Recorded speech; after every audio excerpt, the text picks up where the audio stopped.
here begins chapter 4. We're so far into this thing now. Notice the year in the first article.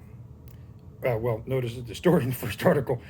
Clearly, in January of 2020, I had no idea just how bad this was going to be. I didn't know what was going to happen. The story seems rather less funny now than it did back then. It's a great way to open the closing chapter of this silly little book. There is notably less writing for the years between 2020 and now.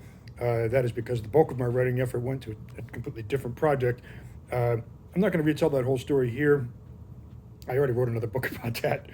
In any case, what follows here are the remaining stories that fit the tone of this volume. The makers of Corona would like you to know. This was on January 30th, 2020. In the wake of what appears to be the makings of a Stephen King novel, a new virus is spreading throughout China and some parts of the rest of the world. The unfortunately named coronavirus. The name is unfortunate if you happen to be the maker or seller of the popular beer that happens to have the same name.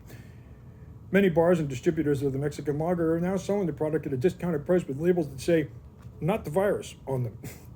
Bartenders across the world are having to assure customers that the beer is still safe. You'd think that this is a complete joke, but there actually are real news stories reporting that this is an actual talking point.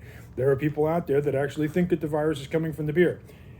In case you don't feel like clicking that link that you really can't see while I'm reading this, that story is from Forbes, the actual credible news source running the same story that we are. Sometimes reality really is just as silly as the satire. And the caption for this photo is, "Still not a virus."